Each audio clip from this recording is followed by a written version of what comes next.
Okay, so our banana bread has been in the dehydrator at 135 for 2 hours. So now it's time to take them out of the mold so that we can keep dehydrating them. Now these are just a little bit tricky because we're not going to flip them because we already have this as the topping.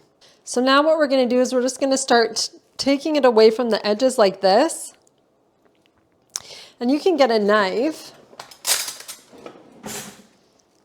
And you can see that that coconut sugar has started to crystallize. It looks so beautiful on top. And then we're just going to take it out of the mold. And you can actually just flip it like this if you want, and then turn it back upside down. Perfect. So I'm just doing the same thing, and I'm just taking the knife and getting it away from the edges there. I'm just going to show you the other way you can do, just by taking it right out of the mold, just like that. And if you messed up the shape a bit, you can just put it back in place, but that looks absolutely gorgeous.